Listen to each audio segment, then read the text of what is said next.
everyone. We picked a great title for this episode, Baby Yourself a Little, and address work and life burnout with neonatal therapist and specialist Sue Ludwig. Sue is the author of Tiny Humans, Big Lessons, How the NICU Taught Me to Live with Energy, Intention, and Purpose. Get ready for another exciting and inspiring Little Starlight episode. Here she is, the awesome Sue Ludwig. Welcome, Sue. Thank you, Andrea, for that great introduction, and Karen for being here too. I'm really honored and humbled to be here. So thank you for the invite. Well, we're certainly excited. And for anyone that's curious about what NICU stands for, it is Neonatal Intensive Care Unit, babies in the ICU of hospitals. It is quite the specialty. After I was running programs in children's hospitals for over 20 years, I was invited by a doctor to spend time in a New York City neonatal intensive care unit, midnight shift. It was a priceless experience. There, every breath, motion, tiny human, and their monitoring equipment profound. I appreciated every second of it, but it is not for everyone. Sue, I commend you on your work. NICU is quite the calling, definitely. So you had a personal and professional transformation during your NICU work. And what's so great is not only have you gone through a career and are still doing that, but you want to educate and help people meanwhile. So it's like a double purpose calling on that. How would you finish this sentence? Changed from a burnt out caregiver, familiar with busy and chaos, to how would you finish that? Because a lot of people, there's incredible caregivers around the world, and people in general, you don't have to be working in a hospital to be a caregiver. You can be a caregiver anywhere, but a lot of people have been experiencing burnout, and a lot of people are just in general are searching for their purpose and callings. And so they get busy and it gets chaotic. And you talk about that in your wonderful book. So for someone to go, wait a minute, so there's something else. How would you finish it? Like, what is the other side of that? If you're not a burnt out caregiver familiar with busy and chaos, what do you become? What can you be? Oh, that's a great question. I think I would say to an intentional, purposeful person. Because I think we're all caregivers, number one, and wherever we are. And so focusing more on who you are yourself, whether you're in a caregiving role at that very moment or not, that who you are, you bring that everywhere with you. But also that I found that instead of being, burned out and in running on the hamster wheel of chaos, and really trying to just strive all the time, that there's just this other way that seems quieter. And that to me is being really intentional and mindful about how I show up in the world. And you talk about that in great detail. It's fantastic because people can get examples too. And like, not just a hospital setting, but in your own personal life. You talk about your marriage, you talk about having kids, you talk about different things. And so when you talk about these things, you do mention how people are conditioned to keep their eye on the prize, goals in the future, what is achieved. And the result is perhaps a so-called trophy case, but it isn't necessarily building up vibrancy. And so often, we look at those goals and go, oh, that's it. That's as long as I can get there, I've accomplished something. And so when I was growing up, I noticed how adults, because whenever you're a kid, and I relate to this. I mean, I don't, because I'm not a NICU little baby, but I was a little kid in an adult world. And I noticed how adults were searching and striving for their success. They were enormously successful. I mean, like still today, pioneers and incredible, but I preferred a different fulfillment. I was successful in what I was doing, but I wanted to make sure there was that inward part. Mm-hmm. And so in the NICU, babies notice and react to energy. And so is that similar to what some audience members or the public got used to in terms of when we talked about animals or nature? Like if you yell and a plant's there's an experiment where you can yell. And if you have a plant, the plant like withers and can actually die. So is that similar? And can you expand a little bit more? Because I don't even know how to explain how I was in the NICU, and you being there day after day, you have obviously the expert on it. So can you share a little bit about that? Yeah, I think that, babies and we all, I think, respond to energy. And I don't think we would say it like that, but I know you have had Jill Bolte-Taylor on as a guest, and she's the first person who really taught me to think of being responsible for the energy I brought. I was like light bulb for me. But what I noticed in the NICU was how that related to the baby has only so much precious energy. And everything that we do to literally take care of them every day also can take energy from them, use, precious calories for something that can be stressful, instead of allowing them to support them and then allowing them to invest that energy into their growth and development. And so they also kind of read our energy in that when we are in a hurry, and this is whether you're working with a premature baby or really anyone, but when we're in a hurry, we tend to just move faster. We speak faster. We are a little bit less intentional typically in what we're doing. And we don't always watch what it's like to be on the other side of us.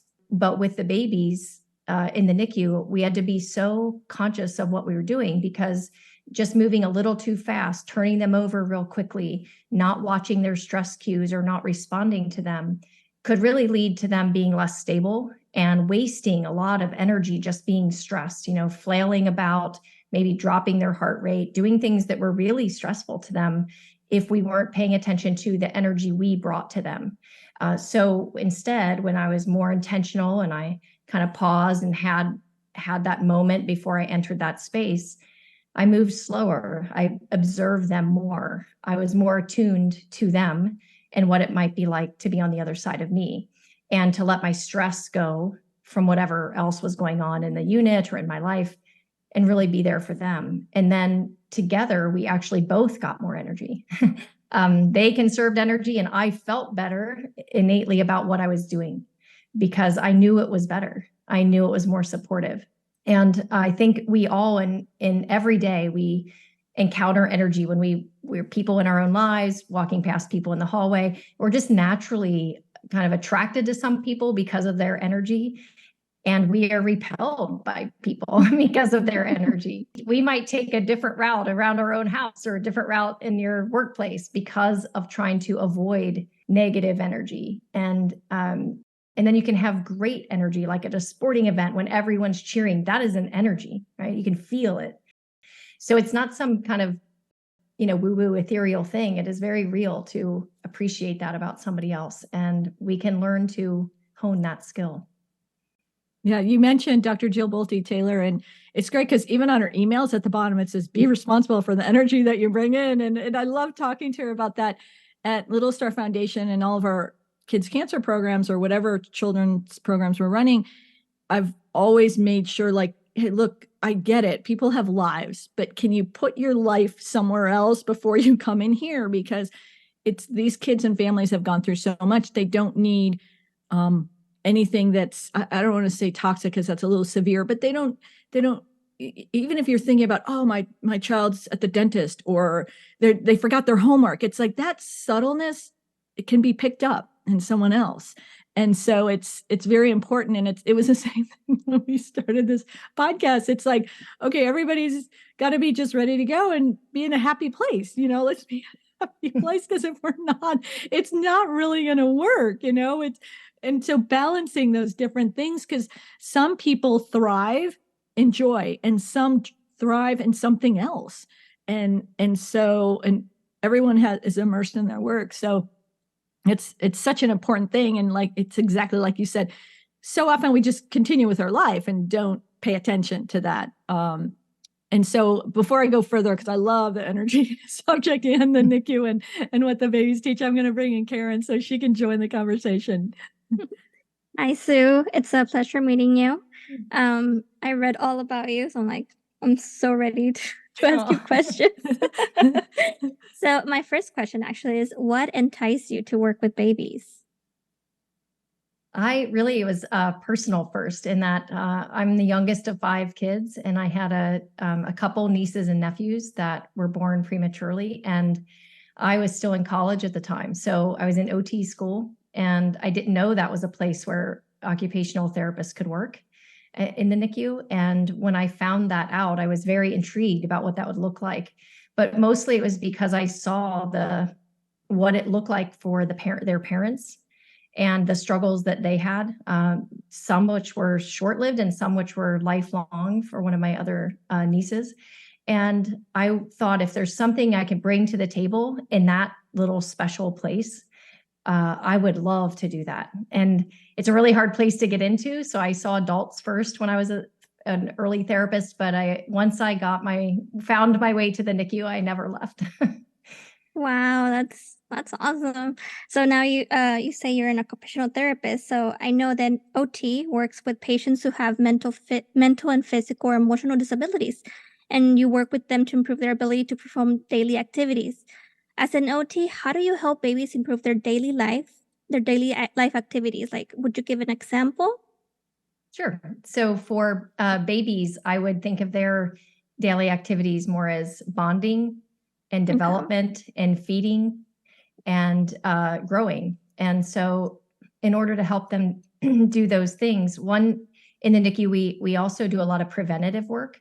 So there are things that we're trying to do from really when they're born that will prevent some of these issues that we might see later on. So we try to support their brain development by, I'll give you some examples. So for example, babies who are born pretty early have trouble, or it takes them a long time to learn to eat by mouth instead of at first, if they're really small, they have to be fed with a tube through their nose. And as they just aren't old enough to suck and swallow and breathe and all that stuff yet. So from really the very beginning, we're starting when they're really tiny and can't eat yet, we might be focusing on how do we make this little sensory part around their mouth where they might be on a ventilator and have tape on their face and all these negative sensations. And those can later make them not want to eat, even if they can. So we tried from early on to make those experiences more positive for their body and their senses. All around their mouth, they might be getting little tiny drops of breast milk really early, and just trying to make that a positive experience. We actually assess their feeding and swallowing skills and help them with their coordination and kind of getting over that hump in the NICU. So that's just one tiny example, but we're trying to be the gap between the development that was supposed to happen if they were in the womb for 40 whole weeks, and then how that looks when they're in this weird place called the NICU, which is very different than a womb. So we're trying to bridge the gap and help that be as typical as possible in that weird place. Wow, I'm pretty sure it's really hard because they're babies that cannot really express themselves, and like you said, you have to like see their gestures and their expressions, and wow, that's really hard. So I'm pretty sure working with babies is no easy task, and there might be times where you feel or become overwhelmed. What do you do to relieve that feeling, that stress, that overwhelming feeling? Yeah, it's a great question. I think some of it is the way I would prepare to go into the space. Like Andrea was saying, I try to set aside, in the book, I would call it checking my baggage, but I try to set aside anything that's unlike what's happening in that space, in their bed space, anything that isn't helpful to them going in. And that sort of puts me in a different frame of mind, I think, to begin with. When I'm seeing them. But when it is really stressful, or because the NICU can be a place of extreme joy and then also a place of a pretty devastating, grief and sadness. And when it's the latter, I tended to, rely on the people that I'm working with, the other professionals, just to share how you feel about that situation. When we're away from the bedside, just having a conversation with somebody else who knows what it's like, I think can be really like a kind of a pressure relief valve for me, and just kind of sharing that and getting it off my chest, but really kind of that humanity of it. I mean, it's really hard to witness, as all your listeners surely know, it's really hard to witness illness and injury and grief over and over again, and the frailty and fragility of humanity. And so I think that in the moment I would share that with somebody, but outside of there, I also had things like I like to write. So I wrote a lot. I would write poetry. I would write anything to kind of express those deeper feelings that are hard sometimes to carry in there. How long have you been working with babies? I was clinically worked in the NICU for about 23 years. Yeah. Yeah. And then since running the organization, I haven't been clinical now for several years, but so all in all, probably closer, high 20s. Yeah. Well, that's awesome. Thank you for sharing. Sure, of course. That's really great. Now, it's interesting when you were talking about what you do before, like when you handle some things that may be difficult that are going on in your life. And I immediately thought of our vice president at Little Star Foundation. Whenever someone new would come in, whether they were a volunteer or a worker, or even like a doctor, nurse, or child life specialist or social worker that was part of the program with this session, she would go up to everyone and each of these people and say, look, if you have stuff going on in your life, do not go to Andrea. Like, come to me. Do not go to Andrea with fluff. She called it fluff. She goes, do not go to Andrea with fluff, because you will not get what you want. You will not get the result you're expecting. And she'll just walk away like, what's up? And you won't be invited back the next day. So it's like, as soon as you said that, I thought, wow, that's interesting. And the other side of that too is, your patient, who you're in charge of. And so I think that's when so many people have asked me, how do you know your purpose? How do you find your passion? How do you find your calling? And it's just a knowingness that comes in. So like when you walk in, you see those signs, but it's also about being absorbed in what you're doing, knowing you're called to and being absorbed and getting all the information you can. And I bring that up because another thing that you made me think of is we have a variety of programs within, and we would never run an orphanage program the same way we would run a child's cancer program, because kids in an orphanage, you can't bring them something that if they go back to the orphanage, it's going to be shocking to them. You have to do that little step, like what you're talking about, just, and I want you to give an example to audiences. How small are you talking about? Because when people think babies, they think, oh my God, the cute little aunt, that I am, or the uncle, and I have a niece or nephew or my own child. But can you give an example weight-wise and size-wise, the kind of babies that are in the NICU? Yes, there are all kinds of babies in the NICU, and about half of them are not premature. So I have to say that for all those parents. But for the tiniest babies, can be about a pound to a pound and a half, and be somewhere, pretend, around 23 weeks of gestation out of 40. And so really, really tiny. They would fit in my hand, really, the main part of their body. I could have their head to their little bottom right here. So that is, when you're thinking about a soft drink that's 16 ounces, picture that type of weight. So this is if those babies are extremely fragile, and everything that we do, including changing diapers and just anything that's to care for them, can be pretty taxing to their system, to their fragile system. So yes, grading that input and being so observant of what is supportive and stressful to them is really paramount to keeping them above the surface. And, I use in my book and the phrase a lot of just, you are more than survival. And I think that is, could be said for, of course, a lot of people that you're working with as well. But it's, I think they are so fragile that we can get not over focused, but the focus is survival, which is rightfully so. But I think one of the coolest things they've taught me is that we can do more than survive, even when we are extremely fragile. Meaning if the people around us can support us in a really unique and individual way, we don't have to go so low the whole time that we're in survival mode. We can be kind of carried along a little bit above that place, and that we're a whole person outside of the survival, and that we don't have to be tied to it forever as if that's where we're held in time. Yeah. And you brought up another important point, that sometimes babies are born at the normal time, but they require additional care. They require some sense of care. And the other things, maybe audience members have seen this on a medical show where someone in the NICU, they put their hands in those gloves, and that's, how they go in the incubator.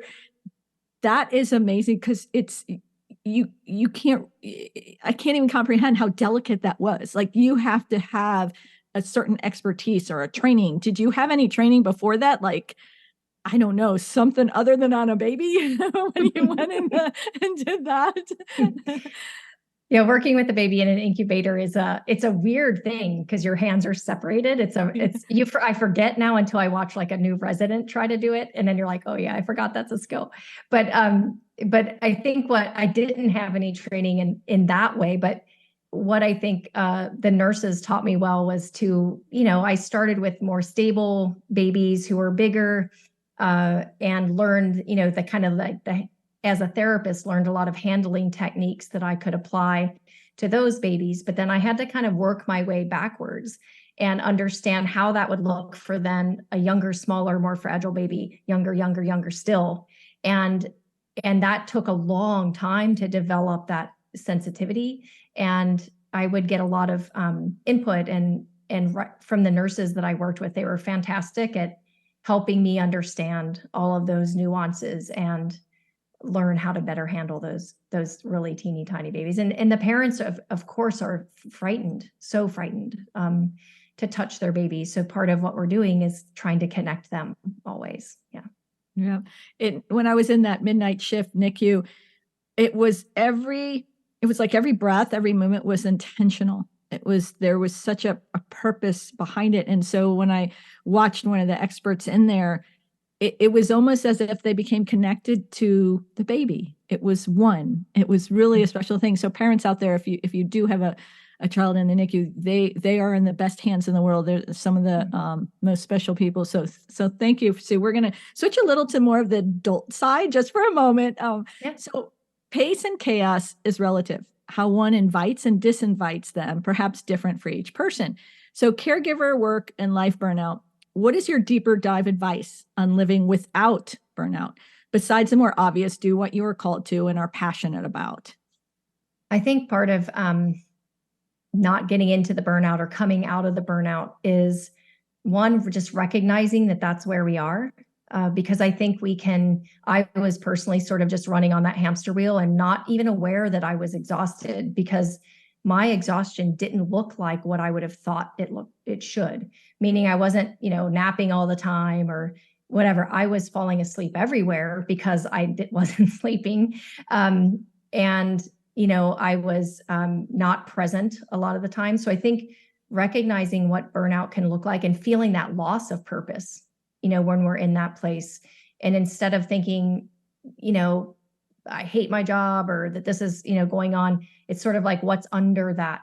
Is it really that, or is it something, am I really not taking care of myself? So how do we get to that place of burnout and then recognizing that we're there and then coming out of there? I think, this, I say in the book, what would our lives look like if we cared for them like we care for babies in the NICU? And it's really some of that really simple, but not easy work of taking extreme care of ourselves and putting away some of the myths that we're taught about that.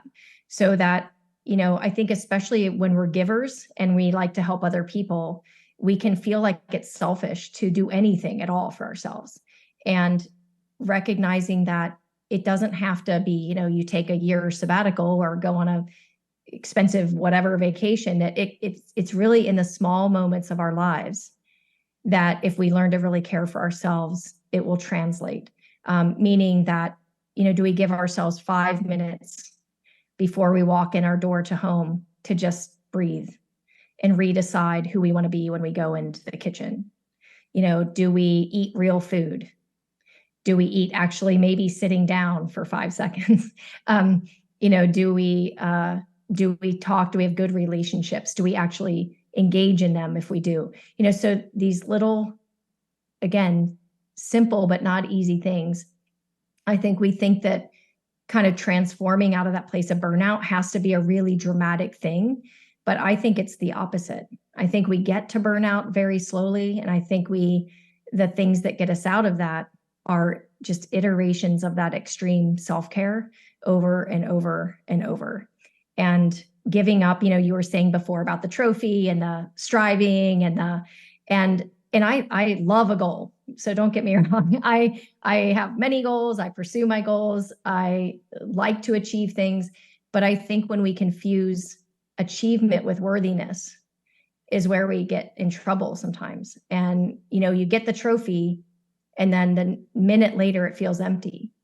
And I think some of that is that we in a society kind of tie the achievement to, then I'm going to be happy, then I'm going to be worthy, then I'm going to be enough, instead of along the way, what am I learning on this journey?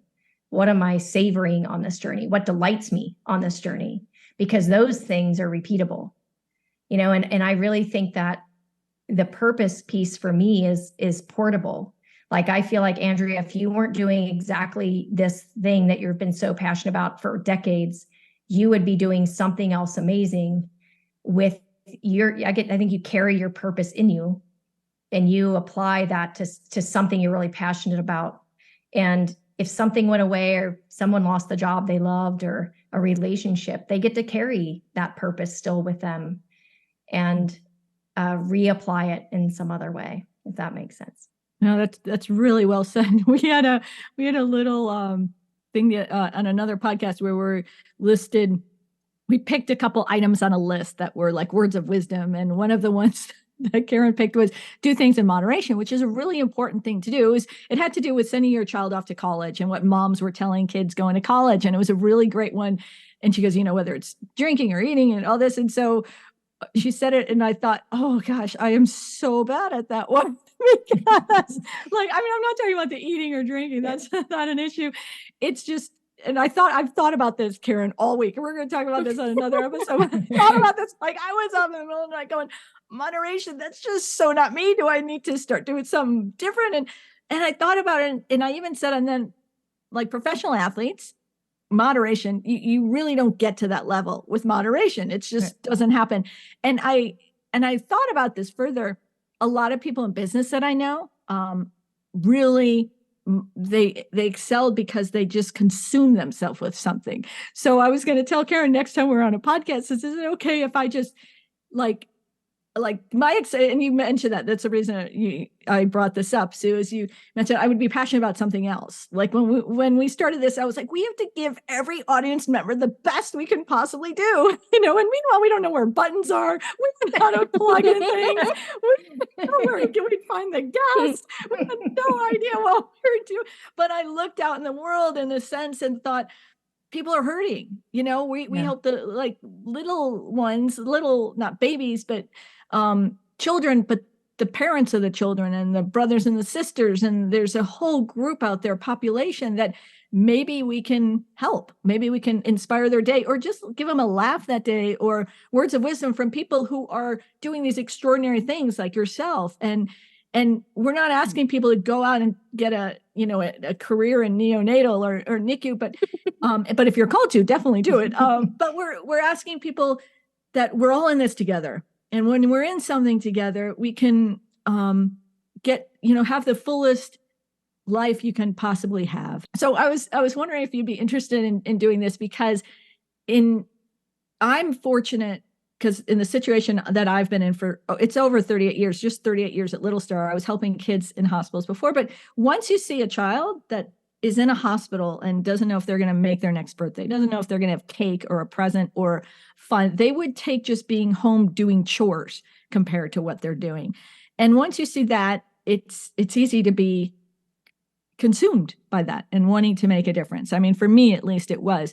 And so for others out there, what I thought we could do who don't have that opportunity, they might have to do a job that isn't their favorite, but it pays the bills. It's, they might be in a circumstance in a personal or professional relationship where it's not ideal.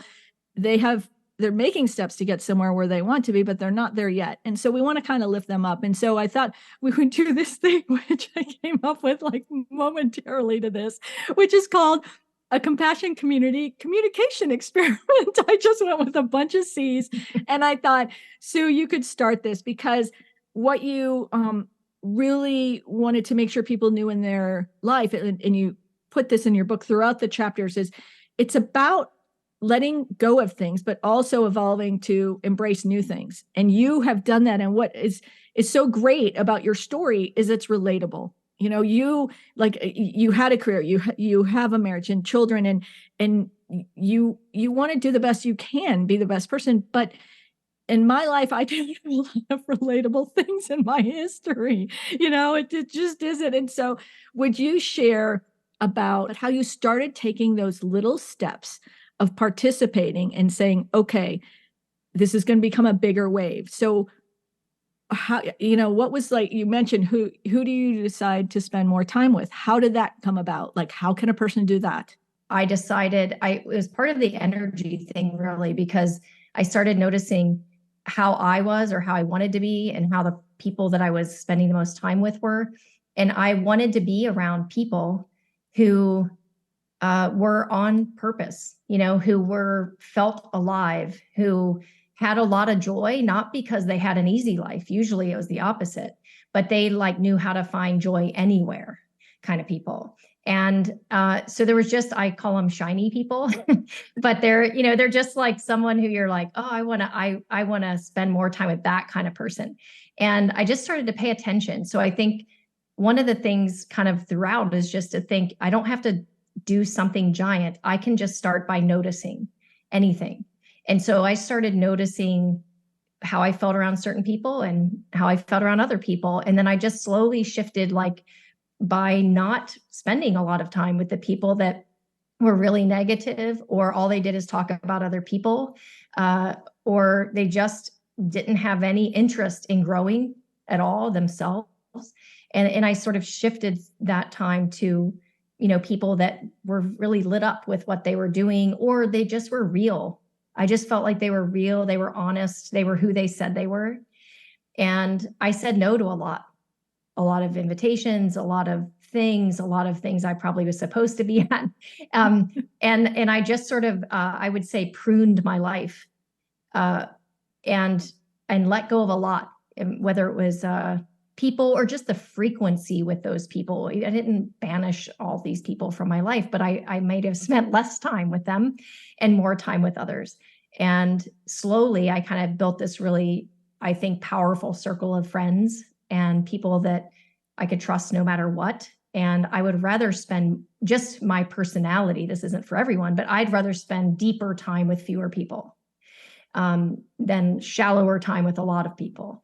And so I kind of worked toward that in my life.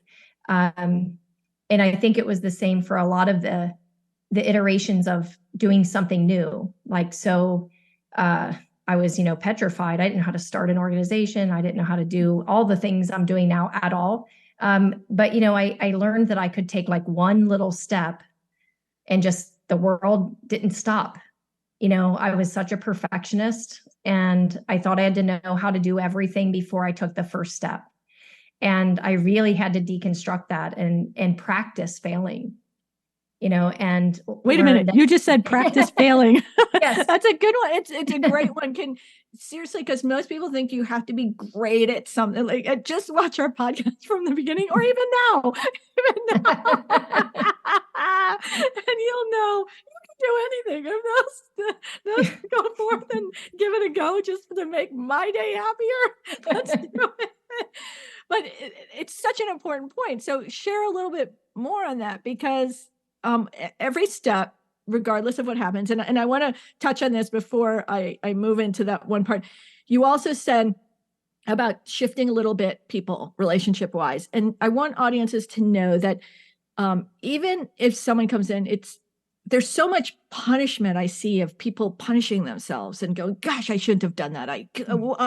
And that's a step. That is a step. Even if it wasn't the step you would take again, it's still a step. If it's a step that you're like, what? This is this is awful. And I'm laughing about it now because we've all had them. We're not laughing in those situations. We might be down on the floor, pick myself up. How do I pick myself up? But the point is that you've gotten that much closer to the next one that is going to work, that is going to be more fun, that is going to be like a shiny person, that is so bright that you're going to be like, wow, I got here because of those steps. So if you can just reflect a little bit more on that it's okay to make a mistake. It's my thing is, this has become an episode about Andrea. I really, mistakes are, I tend to, and you notice this because you're in environment where a mistake could cost a life, so so I'm trying to be relative here in the sense of, okay, you can make a mistake in your own life as a stepping stone, just don't make it in the foundations. And so because it's the safety and the energy we bring to these kids, and it can be just even in an email. You don't have to be with someone physically to energetically affect them. And that's where I'm like, I have to have the right energy when I write an email. I sign all the letters. There's something there. And so if I make a mistake, I am really hard on myself because I know how it can affect someone. I've seen it, how it affects the kids. If someone walks in, and I'll just share this story briefly, a priest wanted to volunteer. He was very respected, wonderful, caring man, wonderful guy, gentleman. And he came to my office and he said, look, I've gone through my, father had cancer, and I've learned more about cancer, and you have this amazing program, and spilled his heart out to me and said, this was a really respected person. So for him to come in and give the hours was like a big deal, I guess, for the foundation. And he started crying about it and really expressing himself. And so after about an hour, I looked at him, I said, I'm sorry, this isn't going to work for you. And I first thought, how is this going to look for God? Here's a priest, and, I like to do God's work, and I'm saying, no, is that directly to God? I went through that whole, and I had to say no, because he wasn't in the emotional place to benefit the children. And he just looked at me like the wrath was now going to fall upon me because I said no to him. And I said, you don't have to understand this. But at this juncture, you're healing, and I can't have you heal through the children. That's not the kind of healing. You may receive healing from them, but I can't have it be 100% you're receiving. And besides the fact, a lot of these kids that do come in our programs, some may have a really great diagnosis in the sense that they could live full without a lot of problems. A lot of them come in that will have further problems, and some come in that know that this may be their last trip or last, fun in that aspect. I go, so to have someone come in a man of cloth to see that is going to be a visual for them I can't have. I apologize, but no. And so he didn't really take it well, and that was okay. But it's, those kind of mistakes in my field, I feel like our margin of error is so small to begin with, and same in your field. And that's why it's so. Can you talk a little bit about how mistakes are okay, but as long as you're not in the NICU or working with children that have other situations, or maybe if you're like emergency 911, that's a good place. Air traffic control, stay on course. So other than that, I'll probably have to edit this whole section out. But get busy, Karen. Yeah. So. But it is important because mistakes are really the only way you learn. I learn more from matches that, or from life where you could do better than the ones you did better. You pay more attention to that.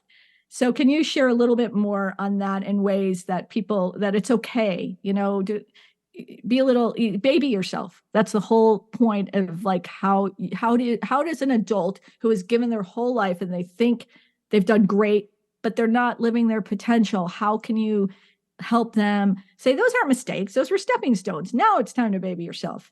Help on that, please. So many things to say to that.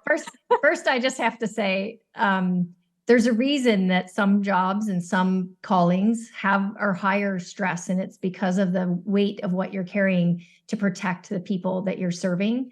And you are being the gatekeeper to that. And just like the nurses who are protecting the bedside, the babies, and who is in the bed and not in the bed, have that weight and that responsibility as well.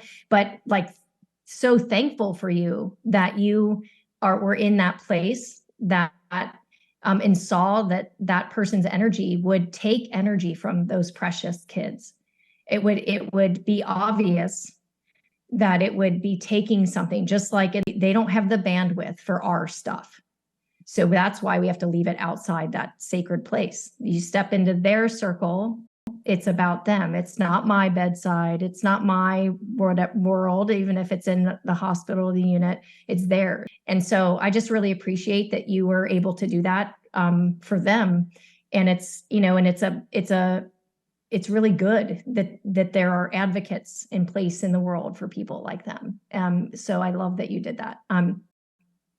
And then as far as the mistakes, I mean, mistakes are made everywhere. And I think I'll just say that first, that I think no matter what, the first thing we have to do is immediately tell someone that there's a mistake. Because the sooner we do that, pretend it's a medical mistake, the higher the chance that we can make that situation better. And silence can kill people. So, but I think that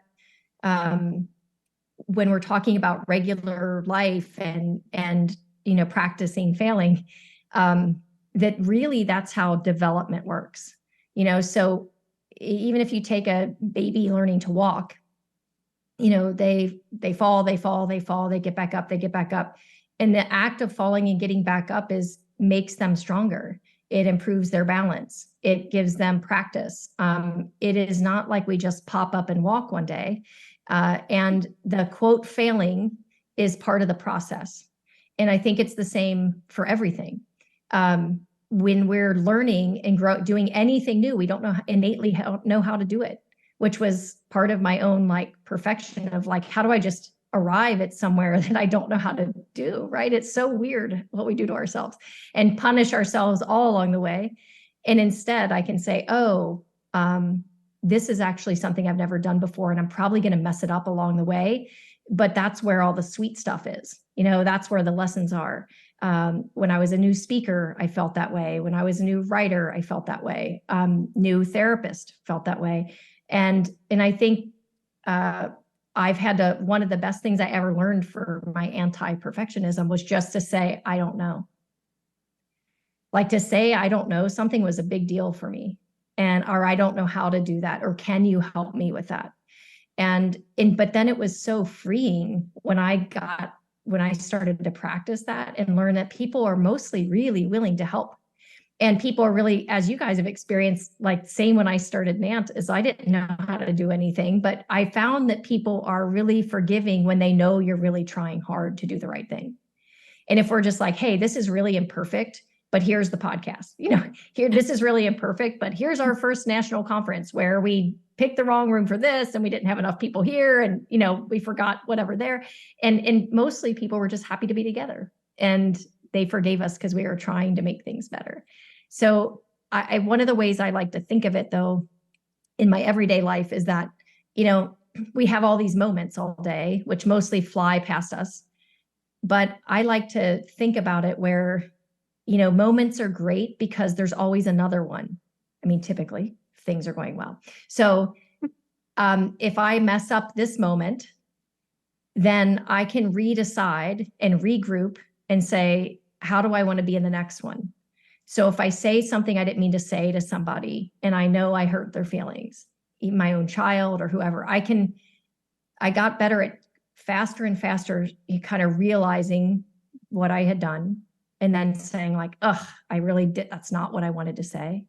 But instead of just walking away or feeling bad, I could immediately go back to that little human and say, I really didn't want to say that. And I'm sorry this came out this way. And what I would have rather said is something like this. And I hope you'll forgive me for that. And the sooner we can kind of just forgive each other when someone else does something that we don't like, and ourselves, and then say, okay, I get to redecide. There's another moment. I don't have to be the way I've been for 35 years in this next moment. I can do something different, and that they're always there forever and ever. So that helps me the most, because otherwise I tie myself to the perfect version of whatever the thing I'm doing is. It can be a silly thing, pickleball. I don't care, whatever, whatever. I just think I should be good at it right away. I'm trying to learn to golf, and I'm like, oh my goodness. Stay with it. And so half of my inner mantra is just I'm allowed to be bad at this, which is really hard for me to do. And you just keep showing up. And I think we can do that emotionally, psychologically, physically for things. Just remember, you can restart the next moment and forgive yourself. I think we're hardest on ourselves. Absolutely. Before I get to the next and last question, I wanted to ask you, Karen, because I know Karen is I've known Karen since she's been a child with cancer, and she's always been incredibly kind and sweet and genuine. I mean, you talked about genuine earlier, Sue. Genuine is such an important thing for people to have because it's so much easier. It's like you have shiny people when they're when they let their light shine out genuinely. And so this podcast wasn't an easy thing for Karen to come in. It's like very new, very everything. But I also know, Karen, you've lived, having grown up with cancer and other heartbreaking things that have occurred in your life. You're probably not the first to go easy on yourself. And so how do you don't, do you? You're a little hard on yourself. So how do you baby yourself? And if you and certainly Sue's here, and you know how I am. I'll go right at it with you if you want to ask a question. But how have you been able to be easier on yourself, baby yourself, which is nurturing? So when people out there, and that's what's great, Sue, your book lets people go, I'm going to baby myself, which is, you think if you baby yourself, you're childish or you never deserve that, but that's a nurturing thing. It's a nurturing thing. So Karen, share a little on that if you would be okay to do that. Sure. How do I baby myself? I don't even know how to baby. Well, I go out to the movies or I do shopping. I don't know. I'm gonna start knitting soon, so that's gonna baby myself. Wait, you're gonna start what soon? Knitting. Knitting. I thought you said eating. I'm like, did we pass your lunch? No. I you can't. were gonna just start. I can't do that. Chef Central. I try to find little hobbies here and there, to get me out of my comfort zone. So the podcast for me is also one of those things because it's out of my comfort zone. I'm very shy usually, so it's really hard for me to sometimes be here and share or talk, and having everyone hear me. And you've done amazing. You've done amazing, Karen. I'm getting there. Well, and we said that on the 15th episode we would be like pros. I'm not there yet, but but yeah, just little things here and there. And I am more of a listener too. So whenever I go out with friends, I usually listen to them, and that's for me. I don't know. That's therapeutic for me. Yeah. Interesting. Yeah. That's really important. I love the so we'll go with this. So you mentioned forgiveness, huge to forgive yourself, forgive others. And then listening, a great quality as well. And so what I love about podcasts too is like if there's a lot of caregivers out there that they get their shift. That's just their shift. They can't do anything about it. They're on a schedule. They can't, but they can podcasts you can listen to later. And ours, we wanted people to be able to watch because why not? If you have nothing to watch at night or in the daytime or your day off, you can join us. And so, Adriana wasn't able to join us because as a caregiver, she had things that she had to go do. And so, Sue, on this, you have a lot of great quotes in your book. It's your book, so it's of your essence, but you have quotes from other people as well. And there's seasons in life. So in this season of your life right now, because writing a book and editing a book, very different. And then, sharing it, whether it's with the public is another way to convey what you're feeling. But what season are you in now? Like what quote from your book? I've memorized some of them. I don't know if all of them I have, but which season are you in now and what quote? And it could be yours. I mean, I know you mentioned a couple of them or someone else's. Wow. I'm thinking of all the quotes at the beginning of the chapters because they were, I love words. So it was so hard to choose. But I think, and I actually have it here, but I don't know it by heart, but it's really about being of good use to the world, and that we're not here just for ourselves or to make a living, that we're here to help other people live more amply and with greater hope and greater vision. And that if we don't do that, we kind of forgot the errand. We impoverish ourselves when we don't do that, when we don't show up like that. And I think the season in my life right now, my kids are grown up. That's not to say they don't need things. Just to be clear. But I feel like it's, how can I continue to be of good use for the world using the things that I have, and how can I help other people recognize that in themselves? Because everybody has that. Everybody has their own unique path, their own development, their own stories, genetics, traumas, joys, everything. And they're so unique, every single human. And so I both want to keep trying to do that well with what I have, and I want to help people recognize that in their own selves, because I think we need all of us, to keep us all moving in the right direction.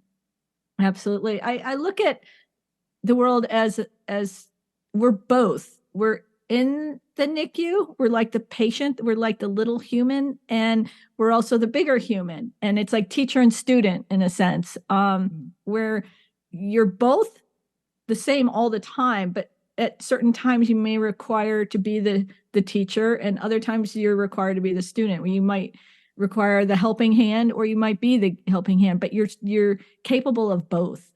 And so it's really great how you've been able to translate like a career that's a very difficult career, as you mentioned, to get into and to be a specialty in and have a calling, and then bring it to, okay, what are you doing with your life? Where are you at your life? What are you digesting in? What are you breathing in? What are you allowing in? And there's choices there that you can make. And those are really important choices. Okay. So lastly, I know it was last before, words of wisdom that you would like to share. This is great because your internet's still working. Her lines got cut in her neighborhood. So every audience this was a miracle in itself that this came through. So while it's still going, I want to get one more words of wisdom from you, Sue, because this has been such a terrific episode. We appreciate it. And so is there anything else that you would, certainly what you are sharing, the lessons that, they're so important. It's as if we all came from being that little human. And when we're now as an older human, a bigger human, I guess, I don't want to say older, but a bigger human, we think we have to get it perfect, but we forget all the things that we loved that were the little steps along the way that we just, enjoyed. And so we think we have to be more serious or more this or more that. It's just, if you live like what, as you were saying, being aware of the energy that we're putting out and taking in and all those other things, it's a different world. It's a different life. It's more fulfilling for sure. So, your book I did both, but when you listen to it, it's special to listen when you feel like you're in it, reading, I read a lot as well. And so when I was reading, I was absorbed in it, and it took me immediately back to the NICU, but it also made me go, okay, what kind of adult am I being now? Where are you in these chapters and the sequence of how you were sharing of evolving? And there's something that you can only get from reading it. But since you're here, I also want to have someone get like any other words of wisdom, that it's never complete, just a podcast. Get their books. These guests are incredible. I feel like it's like the Pulitzer of podcasts, the guest list we've had. It's amazing. So anyway, lastly, words of wisdom here from Sue. I would repeat probably the dedication, which is that you are more than survival, that our lives are meant to be about more than just running and surviving. And that when we are able to be a little bit more intentional, a little bit more kind to ourselves, and put our energy into things that bring us purpose and that allow us to express our purpose. I think our lives become this brilliant mosaic of everything that we are. And you get to redecide all the time what your story looks like, and you're the only author. So I would just encourage people to really pay attention to what makes them them, and use that in big and small ways. You don't have to do giant things that the whole world knows about in order to change somebody else's life, and it'll also change yours. Perfect. And find your own shiny and find the shiny Yes. in others. Yeah. Yes. All right. Thank you so much. This has been very special, and I commend you on your work. I know you've got a big organization that you're running. It's important work and educating future caregivers in that field as well. So thank you for that, and blessings to all that you do. Oh, thank you both, Andrea and Karen. And thank you for all that you do and all that you have been doing. It's so special. I've read now everything I feel like you've ever done. Oh no. In preparation, I've been doing my research. So just what an amazing gift to the world you guys are. So thank you so much.